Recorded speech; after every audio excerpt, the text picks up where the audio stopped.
Shabbat Shalom novamente, né? A quem chegou depois, a quem chegou acompanhando depois em casa também. O Hag Hanukkah Sameach, como o Rosh comentou, ainda estamos nos dias aí de Hanukkah, sexto dia agora, né? À noite iremos para o sétimo, né? Acenderemos as 7 velinhas daí, mais o Shamash. Então, sejam todos muito bem-vindos, Bruchim Abaim. Vamos ao nosso estudo da Parashá, da porção, então, de hoje, desse Shabbat, Parashat Miketz. Como nós já lemos aqui, então, ela se encontra em Bereshit, Gênesis 41, a partir do verso 1 até o 44, 17. A Haftará, a porção dos profetas, como foi comentado aqui também durante o Avodat Torá, né? Hoje não é lida a Haftará que é associada a Miketz, por ser justamente dentro do período de Hanukkah, a Haftará de Miketz é substituída pela Haftará de Hanukkah, tá? Uma Haftará especial de Hanukkah, que no caso é Zacarias 2, 14 ao 4, 7. Então essa é a porção dos profetas desse Shabbat, por ser Hanukkah. Um Shabbat de Hanukkah. E a porção da Brit Hadashah, da Nova Aliança, ao Novo Testamento, 1 Coríntios 2, dos versos 1 até 5.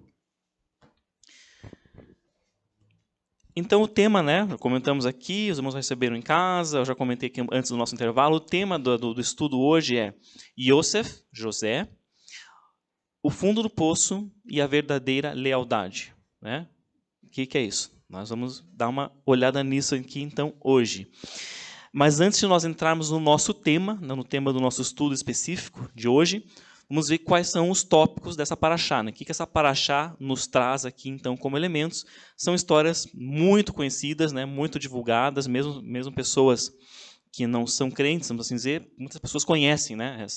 Essas histórias aqui da paraxá de hoje e de outras ao redor dela. Então, começa falando justamente, como nós lemos aqui, no Avodat Torá, os sonhos do faraó. Né? O faraó tem aqueles sonhos estranhos, né? 7 vacas formosas, bonitas e gordas, aí aparecem 7 vacas magras que devoram essas vacas gordas, e depois ele sonha com as espigas também, né? 7 espigas vistosas, que são devoradas por 7 espigas mirradas, e assim por diante, e ele fica naquele transtorno, ninguém consegue interpretar aqueles sonhos que perturbaram seu sono, até que ele então sabe de José, então manda chamar José, e José então interpreta aqueles sonhos, né? Por intermédio, claro, do Eterno, e ele é, então, exaltado. Então, estamos lá, Yosef liberto para interpretar os sonhos do faraó. Né? E por conta, teoricamente, disso, José se torna, então, o vice-rei, o governador do Egito. Né? Ele é exaltado pelo faraó e pelo Eterno, claro, principalmente, e ele é colocado, então, como vice-rei. Né? Ele é praticamente um vice-rei mesmo do Egito. Ele se torna ali alguém muito importante, tá? Aí, então, acontece o que os sonhos previam, né, que eram 7 anos de fartura, e aí vem os 7 anos de fome. Né? E o Egito, por conta da situação com José, estava preparado para esses 7 anos de fome, mas outras nações não estavam, que foi uma fome que, segundo os sábios, isso se espalhou, não foi só no Egito, era algo generalizado, né, pelo mundo da época. E lá em Canaã, Jacó e seus filhos sentem os efeitos dessa, né, provavelmente uma seca muito grande, né? E então Jacó manda que os seus filhos desçam ao Egito para comprar alimentos, porque eles ficam sabendo que no Egito, o Egito tinha se abastecido com bastante, né? E eles poderiam adquirir lá então alimentos no Egito. E os filhos então de Jacó descem ao Egito e se deparam com seu irmão Yosef. Claro, eles não o reconhecem, ele estava lá todo com as suas roupas de vice-rei, né? Egípcio, né? Todo com traje egípcio, eles não o reconhecem de imediato, embora ele os reconheça, e ele os pressiona. Então ele começa ali a colocá-los à prova, né? Faz várias provas. Ele já os trata assim com rispidez de início, mas de propósito, né? E pede então que eles não levavam Benjamim, não haviam levado Benjamim com eles, o filho mais novo, outro filho amado de Jacó, né, da mulher amada de Raquel, e ele exige que na próxima vez que eles voltarem, eles tragam Benjamim, levem Benjamim com eles até o Egito. E como a garantia disso, Simão, né, Simão fica preso lá, tá, para que eles cumpram o que eles prometeram. Só que eles só vão fazer isso bem lá para frente, tá? Aí acontece de novo. Eles voltam então para Canaã, os filhos de Jacó, exceto Shimon, né?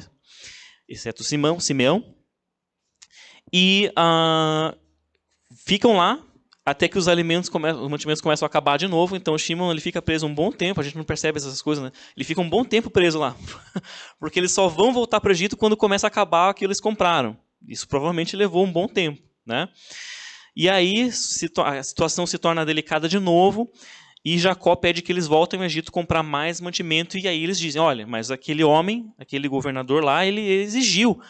Ele disse que nós não poderíamos voltar lá e olhar para a cara dele se nós não levássemos Benjamim, nosso irmão menor, conosco. Né? E Jacó ele não quer de jeito nenhum deixar que Benjamim vá, ele já havia na sua cabeça, né, perdido o José, né, e não queria perder o Benjamim também. E existe ali uma resistência, e aí Judá se levanta e se coloca como fiador. Judá se responsabiliza por Benjamim, disse, ó, não vou deixar que aconteça nada com ele, e se acontecer alguma coisa, eu vou ser o responsável diante de ti, né? E vou ser penalizado por isso. E Jacó então aceita essa condição. Por quê? Porque Judá tinha perdido, lembrem, 2 filhos também. Nessa altura, Judá já tinha perdido filhos também. Então, quando Judá se levanta e se responsabiliza, é como se Jacó pensasse, opa, ele sabe o que é perder um filho. Então, se ele está dando a palavra dele, que ele vai se responsabilizar pelo meu filho e vai cuidar, então eu vou deixar. E aí ele deixa que Benjamim desça, então, com eles ao Egito, para cumprir, então, aquela exigência do vice-rei do Egito, que era José, né? E aí, por fim, vem o episódio do cálice de prata, né? Então, eles descem e compram mantimentos e tal, e eles fecham seus sacos com os mantimentos, e José manda que no saco, né, na sacola de Benjamim, seja colocado o cálice de prata dele, como se, né, e colocam lá nas coisas, nos pertences de Benjamim, e depois ele sugere que foi roubado o seu cálice de prata, e eles vão, né, seus oficiais vão atrás dos filhos de Jacó, que já estavam prestes a voltar de novo para Canaã, e dizem que alguém roubou o cálice de prata do vice-rei do Egito, e eles acabam encontrando, então, claro, na sacola nos pertences de Benjamim, e José exige que aquele em que fosse encontrado o cálice de prata se tornasse seu servo para sempre. Né? E aí pensa a situação, então, de Judá, que havia se responsabilizado em levar o seu irmão menor de volta, seguro, são e salvo para casa. E a Paraxá termina aqui, nesse ponto de virada, vamos assim dizer, né, para nos manter atentos para continuar para a próxima. Tá? Então, esses são os tópicos da Paraxá de hoje. Histórias muito conhecidas, né? Muitos já conhecem, inclusive com detalhes, essas coisas aqui. Tá? Mas vamos, então, né, ao nosso tema de hoje. E a gente já falou várias vezes aqui, não só eu, não, o Rocha Jair, o Pedro, o Gustavo, a gente já falou várias vezes aqui, que existem muitos padrões de repetição, né, na Torá. Repetem coisas, repetem termos, repetem elementos, né? Existem muitos padrões de repetição na Torá. E existem muitos padrões de repetição, especificamente ainda aqui em Bereshit, em Gênesis. Gênesis tem muitos padrões de repetição. Quando a gente lê o texto com atenção, a gente começa a perceber, mas eu já vi isso, aquela nossa brincadeira, né? Eu já vi isso antes. Eu já vi isso aqui antes, em algum lugar. Né? Tem muito disso. Né? Quando a gente lê com atenção assim, as coisas, não vê a Torá apenas como um livro de história. A gente lê a Torá como um manual de instruções, a gente começa a perceber essas coisas. Mas eu já vi isso aqui antes. Mas já falou essa palavra antes. Essa palavra aqui, por que está essa palavra aqui? Né? A gente começa a ver essas coisas. E mais especificamente em Bereshit, e mais especificamente nessas histórias a partir de Jacó, a gente começa a ver muitos elementos de repetição. Isso se intensifica. A partir de quando Jacó, entre aspas, rouba a bênção da primogenitura, né, do seu irmão Esaú. A partir dali, começa a vir muitos e muitos elementos de padrões de repetição na Torá. A partir disso. Né? E como nós sabemos, esses padrões eles não estão ali por acaso. As histórias que estão na Torá, contadas com esses padrões, não são contadas por acaso. Elas são para nós pararmos, opa, eu já vi isso aqui antes, por que está repetindo isso aqui? Para a gente parar e começar a pensar, a refletir e a indagar. O que isso aqui está querendo dizer? Por que está acontecendo de novo essa situação igual aqui, né, com esse personagem? É para a gente parar e começar a pensar. E a escarafunchar mesmo. A Torá ela quer nos instigar a buscar mais, sempre. É por isso que servem esses padrões, inclusive. Né? Então, após o episódio da venda de Yosef, quando José ele é vendido pelos seus irmãos, lembrem-se, né, da paraxá passada, que ele é então vendido, né? Os irmãos o odiaram e tal, e eles pegam ele, jogam ele no poço, tiram sua túnica, né? Lembram disso? E aí passa então uma caravana lá de ismaelitas e é sugerido que eles o vendam como escravo para essa caravana de ismaelitas, né?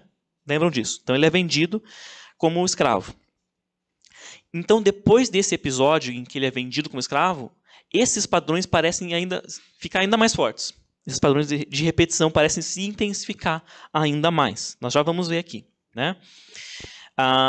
Tem um filme, eu vi ele há muito tempo atrás, ele é um filme mais antigo, de 93, da década de 90, que se chama O Feitiço do Tempo. Apesar do nome feitiço, ignorem esse termo feitiço, tá? Em inglês é Groundhog Day, o nome original do filme é O Dia da Marmota, tem um porquê disso, né? Não vou entrar em muitos detalhes por isso, é algo da cultura americana lá. Mas o personagem, basicamente, ele é um personagem que talvez alguém já tenha assistido, O Feitiço do Tempo. Ele fica preso no mesmo dia, nas mesmas situações. O tempo dele para de passar. Então ele acorda, ele volta para aquele mesmo dia e fica vivendo as mesmas coisas ininterruptamente. E nunca muda. E ele percebe, ele começa a perceber isso, né? Mas ele fica preso naquilo ali. Como se o tempo parasse e ele ficasse preso ele ficasse repetindo as mesmas situações sempre. Né? Basicamente isso, é a ideia do filme. Tá? E na Torá, alguns personagens aqui nessas nossas histórias parecem viver um pouco disso. Parece que eles voltam a repetir situações na sua vida que acontecem de novo, a mesma situação, e de novo a mesma situação. Nós vamos ver isso aqui, né? Teve um ano que eu trouxe um estudo aqui sobre Judá e Tamar, né? Yehudá e Tamar.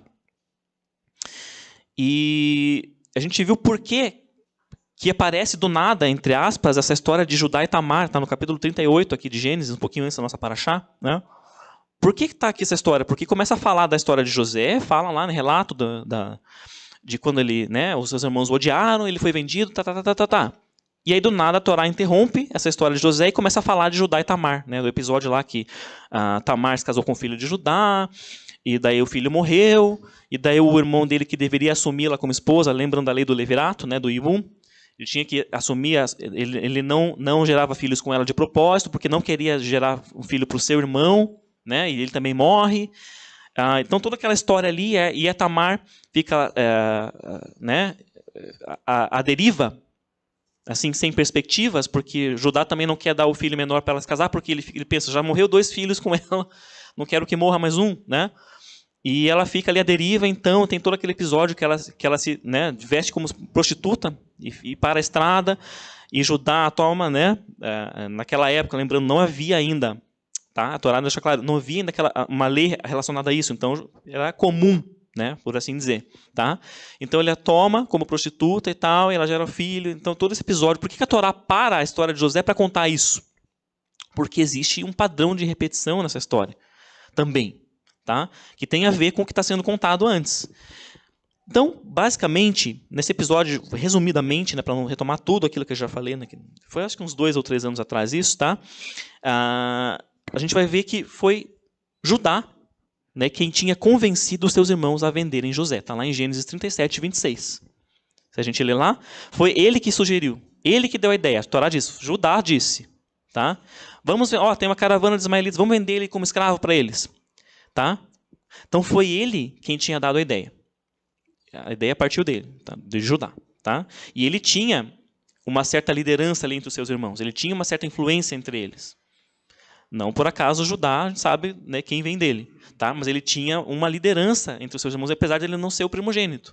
Mas ele tinha essa liderança. Então, quando ele sugere isso, a maioria deles já vai na onda. Tá? Então, partiu dele essa ideia. Está em Gênesis 37, 26. Aí, o que acontece depois? Né? O que acontece nessa história? Eles arrancam também a túnica de José. Lembra aquela túnica bonita, né, que a Torá descreve ela como era vistosa? Né? Que só ele tinha ganhado do pai, e eles arrancam essa túnica dele, né, à força, tiram dele à força, tá? 37, 23. E nessa história também aparece o quê? O que eles fazem? Eles então pegam essa túnica, eles sacrificam, né, matam um cabrito, imolam um cabrito, e pegam o sangue do cabrito e colocam na túnica para quê? Como se fosse para se passar pelo sangue de José, né? Eles vão voltar até o pai e vão querer dizer que ele foi morto, devorado, né? Então eles imolam um cabrito e colocam o sangue na túnica de José.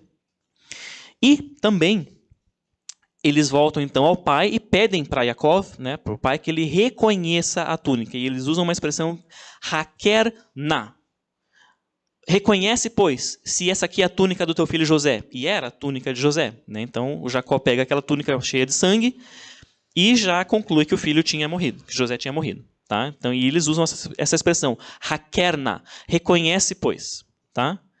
Isso aqui, então, vejam que Judá está, né, ligado com isso aqui. E foi ele que deu a ideia inicial de venderem a José. Porque até então eles iam só manter ele lá no... Uns queriam matar, né? O Ruben falou, não, vamos só manter ele aí no poço, com meio que um castigo. Mas Judá que deu a ideia de venderem e que culminou em toda essa situação aqui. Tá? Então partiu dele o estopim para isso. Aí, nós vamos ver que na história de Judá e Tamar, que aparece então no capítulo 38, que parece assim uma... Por que vem isso aqui agora, né? Tá falando de José, daí começa a contar de Judá e Tamar. A gente vai ver que aparecem algumas coisas interessantes nessa história. Então, vamos lá. Olha só. Quando então ele se relaciona ali com a prostituta, que ele não sabia que era Tamar, né? Não sabia que era sua nora, ele oferece pagar um cabrito para ela. Ó, né, eu vou te pagar um cabrito, mas eu não tenho aqui. Né, eu estou em viagem, eu não tenho aqui. Mas ele oferece um cabrito, está lá no versículo 17 do capítulo 38. E o cabrito que estava lá na história de quando eles venderam José. Tá? Também. Então vamos ligando os pontos aí. Aí, né, como ele não tem, a Tamar pede, não, mas você não tem como me pagar agora? Você tem que me deixar então um penhor. Me deixa um penhor. Né? E o que ele deixa? Ele deixa um anel selo, anel dele, anel selo, seu cajado, e o que ele deixa junto? A sua túnica. Ele deixa ali com a prostituta, entre aspas, na verdade era Tamar. Né? Olha só, então nós já temos dois elementos que apareceram lá, que voltam aqui. Olha os padrões de repetição. Tá? Ele deixa a sua túnica com ela também. E no versículo 25, olha só, depois de toda a situação, o que acontece? Tamar engravida, né? Ela gera filhos de Judá, daquela situação. E quando ela aparece grávida, né? E lembre-se, ela estava viúva. Então, nossa, aquilo vira, né? Ela adulterou, ela, né, pecou. Porque ela não estava casada. Como assim ela gerou filhos, né? E eles então querem, né, puni-la. E ela então traz aqueles penhores, né, o anel, o cajado e a túnica. E olha só o que ela fala. Hakerna. Ela vai ajudar e diz, você reconhece, pois, essa túnica aqui? E ela usa a mesma expressão que eles usaram lá com Jacó antes, quando eles enganaram Jacó. Hakerna. Então, olha uns padrões de repetição. Né? Nós temos aqui, então, esses elementos. Todos. Né? Então, diante do pai dele, Judá tinha usado essa expressão. Né? Essa mesma expressão ele usou. Reconhece, pois. E agora ele ouve da sua nora essa mesma expressão. Hakerna. Só que quando ele usou, naquele episódio aqui em que ele falou para o pai, Hakerna, qual que era o propósito deles? Reconhece, pois, que é a túnica de José. Mas o que estava por trás? Mentira. Né? José não tinha morrido. Era um reconhecimento falso que eles estavam propondo para o pai. Né? Na verdade, era a túnica de José, porém, José não estava morto. Mas então tinha um fundo de mentira por trás. Agora, porém, aqui na situação de Tamar, não tinha mentira nenhuma. Não é? Ele tinha que reconhecer, ó, a túnica é tua ou não? E era dele. Não havia mentira nenhuma por trás. Era dele. Né? Simplesmente era dele. E o que ele faz, então, quando ele é confrontado com essa mesma expressão que ele tinha usado lá para enganar o pai? Ele entende a mensagem. Com todos esses elementos aqui, ele entende a mensagem. Ele diz, sim, é minha, fui eu. Eu que estou errado. Ele entendeu a mensagem. Né? E reagiu com verdade agora. Sim, é minha. E sou eu que estou errado nessa história. Né? Com isso, o que ele fez? Ele corrigiu, ele redimiu o seu caminho. Porque foi ele que, começou com ele aqui, lá, a venda do seu irmão. Ele dando a ideia. Ele ajudando a enganar o pai. Então, ele tinha pecado, e ele, quando ele atua com verdade para com Tamar, ele corrige o seu caminho. Ele se redime daquilo que ele tinha feito, né? Com o seu caminho, basicamente. Numa situação, quando ele é confrontado com uma situação similar àquela. Então, esse padrão aqui, essa repetição na vida de Judá, teve um propósito, que era, perceba aqui o que está fazendo, Judá. Você já pecou lá com o seu pai no passado, e aí você tem os elementos. Olha a sua túnica, olha o cabrito. Hakerna, reconhece, pois. Ele ouve essa mesma expressão que ele tinha usado com o pai. E aí ele é confrontado com isso, ele tem uma escolha. Opa, entendi a mensagem, mas agora eu vou mentir aqui? Vou falar, não é minha? Não conheço, não sei do que você está falando, porque se ele falasse que não era dele, quem queria dizer que era? Quem queria provar, né?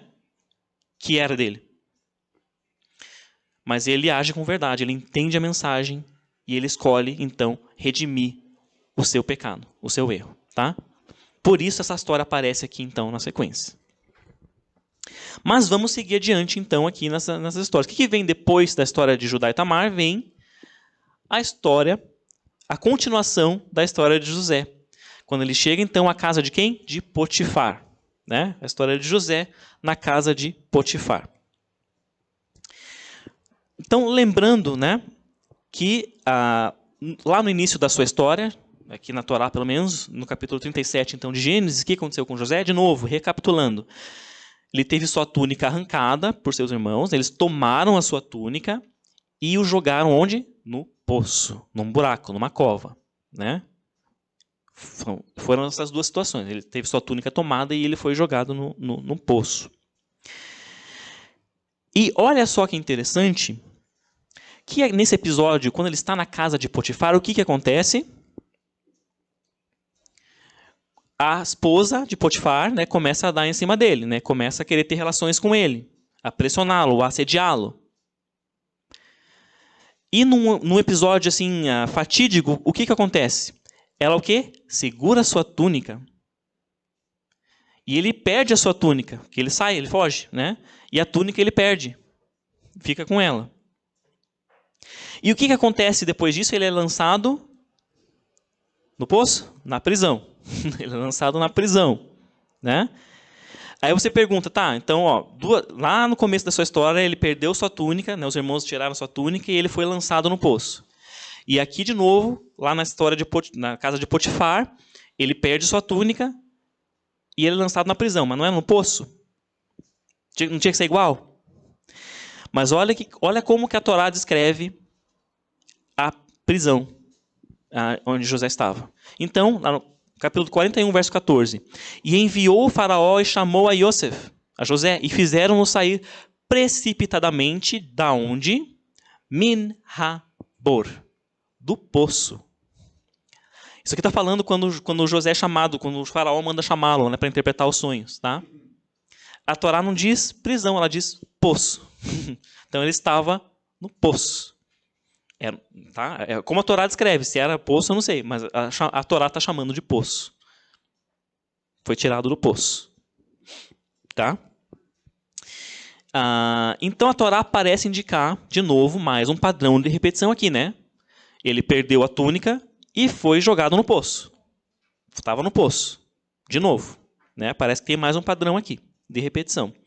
Mas, nessa vez aqui, tem uma diferença que é crucial. Né? Qual é essa diferença? Nós vimos que lá, quando ele foi vendido pelos seus irmãos, o que eles fizeram? Eles arrancaram sua túnica. Né? Ele não teve escolha ali. Simplesmente eles o seguraram e arrancaram dele a sua túnica. Né? Mas desta vez aqui, ele escolhe. Ele deixa a sua túnica. Olha lá. E ela, a esposa, né, do Potifar, segurou a sua túnica. Ela pega e agarra ele pela túnica. E ela diz, deita comigo. E ele deixa sua túnica nas mãos dela e foge para fora. Então, lá, com seus irmãos, ele não teve escolha. Eles o seguraram e arrancaram dele. Mas aqui, a Torá está dizendo que ele deixou a túnica para trás. Então, tem uma diferença. Né? Tem uma diferença aqui. E aí, assim, vamos nos colocar, então, agora no lugar de José. Né? Nessa situação que ele enfrentou. Às vezes a gente tem que parar para pensar. Como eu falei, muitas vezes a gente lê o texto assim, né? E passa batido muita coisa. Vamos nos colocar no lugar de José. Pensando em tudo que ele tinha vivido até agora. E agora diante dessa situação lá com aquela mulher. Né? O pressionando, o assediando. Ele teve ali uma decisão difícil, né, de tomar. Por quê? Quando aquela mulher agarra a sua túnica, a que será que ele associou? Qual foi a última vez que alguém tinha agarrado sua túnica? Lá, quando ele foi vendido pelos seus irmãos. Os irmãos agarraram ele pela túnica. Tiraram dele. Então, alguém que vive um trauma, quem já viveu algum trauma, né, alguém que vive um trauma, talvez saiba que quando você passa por uma situação minimamente parecida com o que você já viveu nesse trauma, você às vezes trava, né? Não é? É assim que nosso psicológico funciona. Porque imediatamente você associa com aquela situação que te traumatizou. E imagine José, que tinha 17 anos, lá, né? Ele era adolescente praticamente. Olha o que ele tinha vivido, né? Seus próprios irmãos tinham, né, tirado a túnica dele, agarrado, jogado ele num poço e depois vendido ele. Assim, e nunca mais, né, teoricamente, eles nunca mais o veriam na cabeça deles. Pensem o que era o psicológico de José. Então, quando aquela mulher agarra ele também pela túnica, o que será que veio na cabeça dele? Talvez ele tenha revivido tudo aquilo. E agora? Da última vez que alguém segurou a minha túnica, o que aconteceu comigo? Fui jogado no poço. E fui vendido e levado para longe da minha família. Talvez ele tenha associado com isso. Então, diante disso, o que significaria ele perder sua túnica? Porque da última vez que ele tinha perdido sua túnica, ele foi jogado no poço. Né? Se ele perdesse sua túnica de novo, ele seria lançado, ele teria que encarar o poço de novo. No seu psicológico. Tá? Teria que ir para o fundo do poço de novo. Porque é o que tinha acontecido da última vez que ele tinha perdido sua túnica. O que significaria, então, para ele deixar a túnica com ela, com aquela mulher?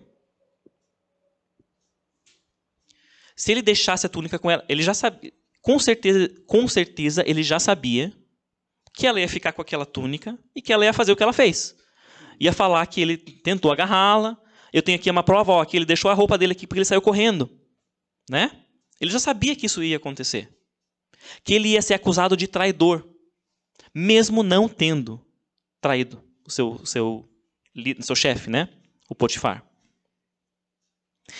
E o que significaria ele ceder a mulher, a investida daquela mulher?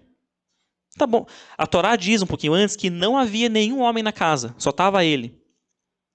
Se ele cedesse a ela, quem que ia ficar sabendo?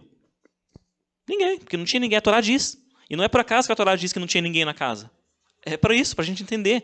Não tinha ninguém. Se ele cedesse, ninguém, o Potifar não ia ficar sabendo, porque ninguém ia ver, ninguém ia ficar sabendo. E ele se livraria de ser jogado no poço. Né? Eu cedo a ela também não vai falar nada, claro, né? E eu vou me livrar do poço aqui. Vou continuar aqui servindo o Potifar, ele não vai saber e fica tudo assim mesmo. Ele vai achar que eu continuo leal a ele e acabou. Ele teve essa escolha. Ele tinha essa possibilidade. Né? Mas ele faz uma escolha diferente. Ele faz uma escolha diferente. Que escolha é essa que ele faz? Ele deixa a túnica com ela, né? Sabendo que com isso ele voltaria para o poço. Que é o que acontece. Então ele escolhe voltar para o poço, de certa forma, né? Indiretamente. Só que agora é diferente. Agora é um pouco diferente. aqui ele não é uma vítima do ato de ser jogado no poço. Como assim? Lá, com seus irmãos, ele não teve escolha.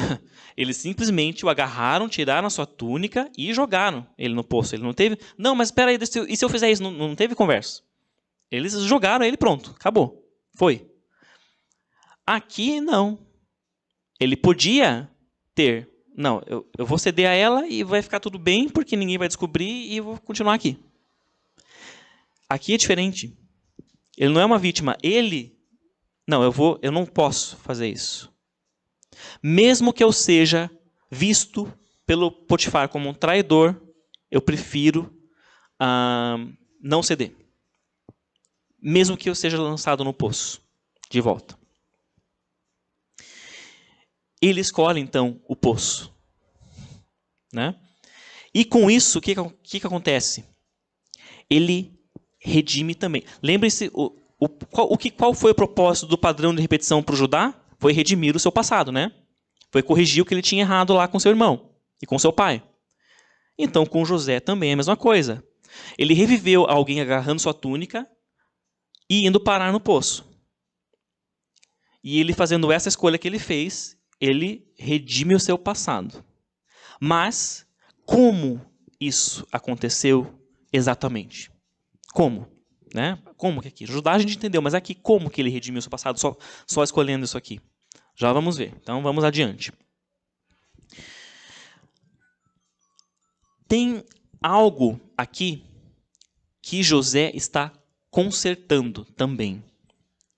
Né? Algo que ele próprio tinha feito e que tinha contribuído muito para tudo o que aconteceu com ele próprio. Lembrando que a Torá não esconde de nós as falhas desses heróis, né, que ela nos traz aqui. Não esconde. Então, as falhas deles estão claras aqui para nós. E com José também não é diferente. Tinha algo que ele tinha feito, e a Torá deixa isso claro, nós vamos ver, que tinha contribuído para tudo isso que aconteceu com ele próprio. Não era o mero ódio dos irmãos dele. Da onde que vinha esse ódio que os irmãos tinham dele? Por que eles o odiavam tanto? Será que era um ódio gratuito, assim? Ah, eu odeio ele e pronto. Ou tinha algo por trás? Ou tinha algo que ele fazia que aumentava neles esse rancor que eles tinham com relação a ele? Então, Gênesis 37, 2, voltando lá para o início dessa história de José. E trazia José más notícias de Batam, deles, né, dos seus irmãos, ao seu pai. Né? A Torá nos diz isso. Aí eu pergunto para vocês, por que José fazia isso? Por que ele levava más notícias de Batam, de Batam é deles, né, más notícias deles para o seu pai? O José dessa época aqui, o José de 17 anos, o garoto, né, o adolescente José, talvez ele dissesse assim, ele respondesse assim, eu faço isso por lealdade ao meu pai. Porque o meu pai precisa ficar sabendo das coisas erradas que os meus irmãos estão fazendo. Né? Talvez ele dissesse isso, como uma resposta a essa pergunta que eu lancei aqui. Ele precisa saber o que eles fazem de errado, de mal. Então eu conto para ele tudo o que eles fazem. Porque eu sou leal ao meu pai. Né? Mas os irmãos, claro, não viam isso dessa forma. Né? Eles não viam nada disso. Pensem, né? Quem tem irmãos, né? Quem tem mais irmãos, talvez, né? Você pensa, alguém na sua casa é aquele que sempre vai te dedurar lá para o seu pai. Todas as vezes. Alguém que sempre vai falar mal de você. Todas as vezes. Como será que os irmãos viam isso? É como se alguém ao seu lado, alguém do seu próprio sangue, estivesse traindo você o tempo todo, né? Toda vez ele vai... Quase isso que eles tinham, quase essa sensação que eles poderiam ter ali. E com isso, o que ele faz? O que o nosso irmão faz? Ele está aumentando o favor dele diante dos olhos do nosso pai à nossa custa.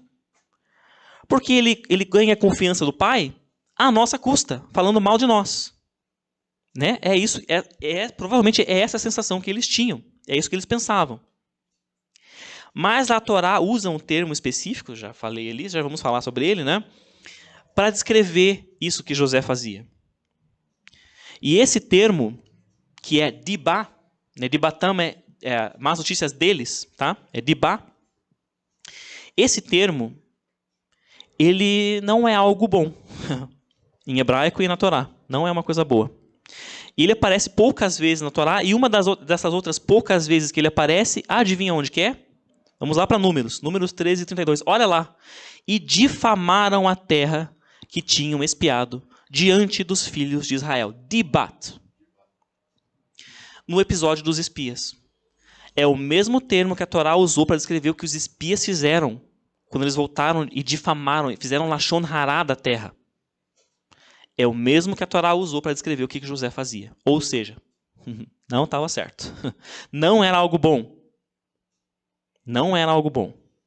A atitude dele, o que ele fazia. Tá? É a mesma coisa que os espias fizeram. Lashon hará, difamar, dibá. Tá? Então, a Torá parece sugerir aqui que, apesar do que do que os irmãos fizeram, eles tinham um ponto. Eles tinham um lado de razão, vamos assim colocar, de ter raiva dele. Tá? Eles tinham um ponto nessa questão. E nesse caso, eu vou perguntar para vocês. O José, então, provavelmente ele se achava leal ao pai fazendo isso, né? Leal ao seu pai. Mas em que consistia essa lealdade que ele achava ter com seu pai Jacó? Em que consistia essa lealdade? Manchar os irmãos. Ele fazia isso às custas dos irmãos, né? Então, em que consistia isso? O que havia realmente no coração de José quando ele fazia isso? O que estava no coração dele? E se essa lealdade ela era distorcida, porque ela era às custas de manchar os irmãos, né, o nome dos seus irmãos, como que ele corrigiria essa falha que ele teve? Porque a Torá deixa claro, esse termo deixa claro que era uma falha isso. Não era algo bom. Então era algo que precisava ser corrigido por ele próprio, José. Tá? Como que ele ia corrigir isso? Bom, né? Então, depois que ele foi vendido como escravo, ele começou a reviver vários padrões, como nós já falamos aqui. Ele começou a reviver várias coisas na vida dele que repetiam coisas que tinham acontecido com ele no passado. Né? Ele chegou à casa de Potifar e logo ele se destacou. Né? E que ele se tornou lá? Ele era o segundo, ele era o vice-chefe da casa, vamos dizer, o governante da casa, não é? Na ausência de Potifar, era ele. Então ele tinha, de novo, um privilégio com relação a uma figura autoritária. Agora não era seu pai, mas era o chefe, né, da casa, o Potifar. Tá? E, de novo, ele começa a ter um conflito, uma tensão com outros membros daquela casa. No caso, agora, a mulher, a esposa de Potifar. Começa a haver uma tensão ali entre outras pessoas da casa e ele. Agora por um motivo diferente, claro, mas há uma tensão ali. Né? Então, e a escolha que ele teve que fazer, né, numa situação que foi crucial para ele. Essa escolha que ele fez de deixar a túnica, sabendo o que ia acontecer com ele, ela está atrelada ao significado de lealdade verdadeira. Como assim? Ele demonstrou lealdade ao seu chefe, ao Potifar, ao seu senhor, né, o Potifar, mesmo, aliás, tendo de ser acusado de traidor desse mesmo chefe. Porque o que aconteceu? Você estava querendo adulterar com a minha esposa, você é um traidor. E ele não tinha feito isso. E ele sabia que era o que ia acontecer com ele, que ele ia ser acusado disso. Mas mesmo assim, ele escolhe ser leal, de verdade, ao Potifar. E não ceder à sua esposa e não traí-lo de verdade, mesmo que ele fosse acusado falsamente de traição depois. Então, essa foi uma lealdade verdadeira de José. Essa escolha que fez José revisitar o seu passado, né? E questionar a sua lealdade que ele achava que tinha com seu pai. Por quê? Com o pai ele se achava leal, mas às custas de difamar os seus irmãos. E por que ele era leal? Será que essa lealdade dele era verdadeira? Ou ele queria, de fato, ter mais, assim, confiança do seu pai, ter mais favor diante dos olhos do seu pai. Era isso que ele queria, basicamente. Né? Ele queria ter mais confiança ter favores diante do seu pai que os seus irmãos não teriam. Tá? E aqui, então, ele é confrontado com uma situação em que ele tem que fazer uma escolha, que ele percebe o que é ser leal de fato. Ser leal é ser leal de verdade, mesmo que eu saia parecendo que eu traí, que eu não fui leal. Mesmo que eu seja acusado falsamente de ser traidor, eu vou permanecer fiel e leal ao meu Senhor. Tá? Ele é confrontado com isso. E ele entende que a lealdade que ele achava que tinha com seu pai não era lealdade, de fato. Tá? Era mais um egoísmo seu do que lealdade. E se ele ainda fosse assim, se ele ainda fosse aquele José de 17 anos, que tinha uma lealdade de aparência, era uma aparência de lealdade, né? Era uma aparência de lealdade, não era lealdade de fato. A sua atitude aqui com a mulher de Potifar teria sido outra, com certeza. Ele teria cedido por quê? Como eu já falei. Ninguém vai saber, não tem ninguém na casa, ninguém vai saber. Se eu não me deitar com ela, ela vai ficar com a minha túnica e vão me acusar de traição. Então é melhor eu me deitar com ela.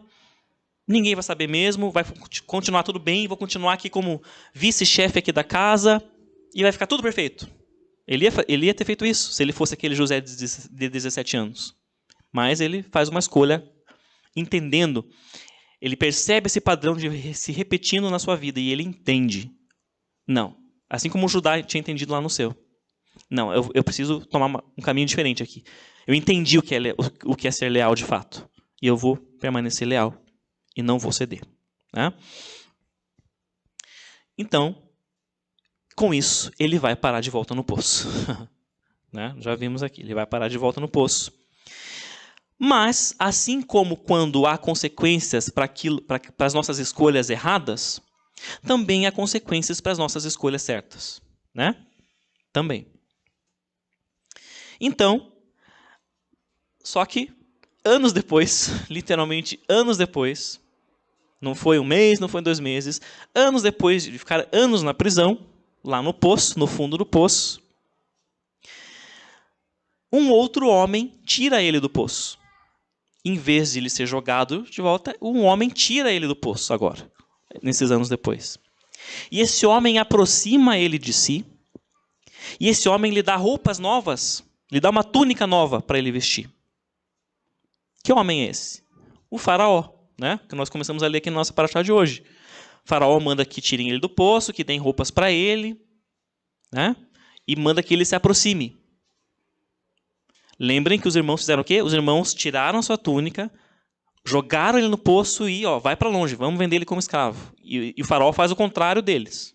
Né? Basicamente isso. E aí o faraó faz mais do que isso. O faraó dá um nome novo para ele, né? Um nome egípcio lá, Safinat Paner, né? O faraó dá um trabalho para ele, agora você vai ser aqui o vice-governador. E o faraó dá uma esposa para ele. Né? Não parece algo que um pai faria? Não, vem aqui, meu filho, vou te dar um nome, né? Quando você crescer, meu filho, eu vou prover para você que você tem um trabalho, vou te dar estudo para você poder ter um trabalho, e vem aqui, meu filho, eu quero que você... Vamos ter uma esposa para você. Né? Não parece algo que um pai faria? Então o faraó faz esse movimento diante de José. Quase como um pai. Tá? E eu pergunto para vocês, o que de fato o faraó viu em José para fazer tudo isso? O que chamou a atenção do faraó em José? Ele interpretou os sonhos. Que bom. Será que foi só isso? Será que isso seria motivo suficiente para ele exaltar José de uma maneira tão grande? A ponto de colocar ele como... Não, você vai ser vice-governador aqui. Será que o mero fato de interpretar os sonhos seria motivo para isso? Ou o faraó viu algo a mais em José? Que a Torá deixa implícito aqui. Vamos ver. Pode ser que o faraó tenha visto em José essa lealdade verdadeira que agora José já tinha assimilado. Como assim? Vamos ver aqui então na história. 41:15, Gênesis 41:15.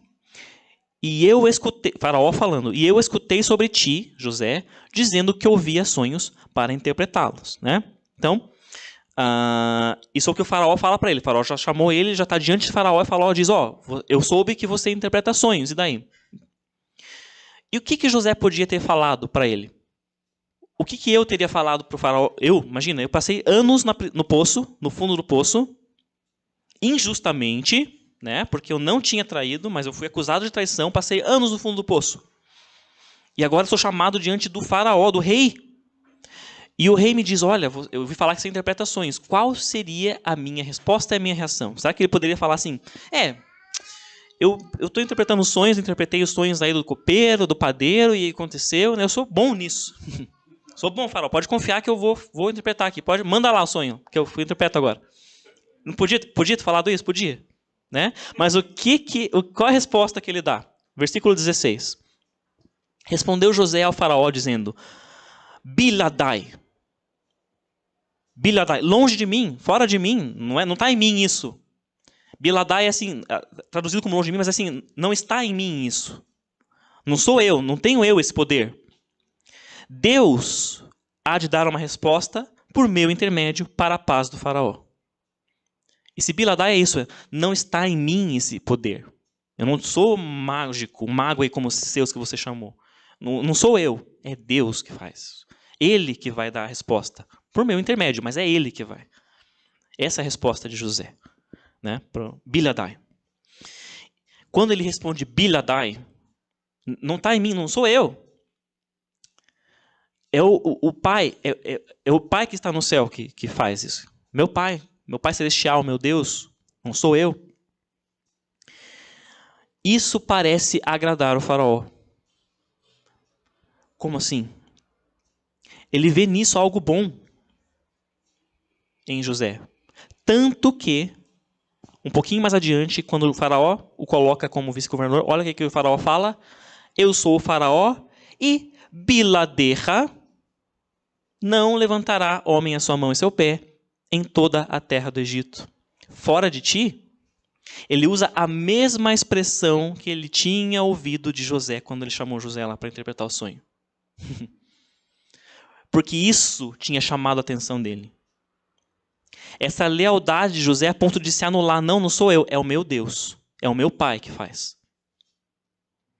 E Faraó entende, Faraó na sua sabedoria, que aquele Faraó, nós podemos dizer que ele tinha uma certa sabedoria, ele percebe isso. Olha, esse rapaz é alguém que demonstra uma lealdade verdadeira a que ele serve.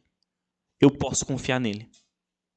Isso é o que chama a atenção de Faraó, tanto que ele usa o mesmo termo quando ele coloca José como vice-governador, né? Não por acaso. Nada na Torá é por acaso, tá? Bilader. Como que lembrando o que José tinha declarado para ele, né? E essa aqui foi a chave da exaltação de José, que nós vemos nessa paraxá de hoje, né? E para ele chegar em dizer isso aqui, em demonstrar de uma forma tão natural a sua lealdade para Deus, porque ele poderia ter querido ele se exaltar a si próprio, mas ele não o faz. Para ele chegar nesse ponto, qual foi o momento da sua correção? Foi quando ele escolheu ir para o poço. Quando ele deixou a sua túnica com aquela mulher, sabendo que ele iria para o poço. Ali foi a sua correção. E aí ele chegou nesse entendimento. O que é lealdade de verdade? E a resposta que ele dá aqui para o Faraó é natural. Ele nem pensa. Ele já havia assimilado essa verdade. Não sou eu não sou eu que faço nada. É Deus. E o Faraó vê essa lealdade nele. Tá? Então essa foi a chave para a sua exaltação. Quando ele escolheu o poço. Quando ele escolheu anular a si próprio. Puxa, vou voltar para o poço. Eu sei como é ruim estar no fundo do poço. Mas eu prefiro continuar leal ao meu Senhor, mesmo sabendo que eu vou voltar para o fundo do poço. Foi nesse momento que ele mudou a sua trajetória, a sua história, né? Anulando-se a si mesmo. Como alguém com letra maiúscula que nós conhecemos muito bem, né? E que também escolheu anular-se a si próprio. Escolheu. anular-se a si próprio, né? Deixando o esplendor lá da sua glória, da sua habitação lá com o Pai, né? Ciente de que ele viria aqui, desceria para o poço onde nós nos encontramos, e que aqui ele seria reputado por traidor, né? Por alguém ingrato, por alguém desprezível, por alguém de quem as pessoas viram o rosto para ele. Sabendo de tudo isso, mesmo assim ele escolheu descer para o poço. Em nome do quê? De uma lealdade verdadeira para com o Pai dele, né? Sabem do que eu estou falando, né? Nosso Mashiach Yeshua. Nós vimos então que José, que Yosef, como qualquer ser humano, e a Torá não esconde isso, ele teve suas falhas. A Torá não esconde, né? Ainda assim, a sua magnífica história, essa trajetória de José, né, e a sua lealdade verdadeira que ele descobriu aqui, elas ecoam a trajetória do Messias, né, do Mashiach Yeshua. Com elementos aqui muito mais profundos que o Rosh já trouxe várias vezes, que seguem nas próximas parashot, né? Tudo ali ecoa tudo que aconteceu com Yeshua e que vai acontecer ainda, né? Então, apesar das suas falhas, Yosef, essa postura, essa sua correção de caminho, ecoa muito forte Yeshua, e não é por acaso, é por conta disso. Então, que nós possamos também nós, né, seguir esse exemplo de José e de Yeshua, e quando estivermos confrontados com uma situação na nossa vida, que nós tenhamos que fazer uma escolha, que nós possamos escolher o poço. Às vezes nós vamos ter que escolher o poço, né? Para reparar e para redimir o que nós mesmos fizemos, e para entender que muitas vezes essa vai ser a nossa lealdade verdadeira ao nosso Pai e ao nosso Mashiach, Yeshua. Nós talvez chegamos no momento aqui na nossa história, em vida, que nós tenhamos que escolher o poço. E aí nós vamos ter essa opção, como José teve. Nós temos sempre duas opções, né? Vamos nos manter leais, mesmo sabendo que nós talvez tenhamos que enfrentar o poço. E por 2 anos, ou mais. Mas assim é, né? O fraco, o título do estudo do Rabino Shulman lá, o fraco subverte o forte. Quando nós estamos no poço é que nós estamos fortes, muitas vezes. Amém?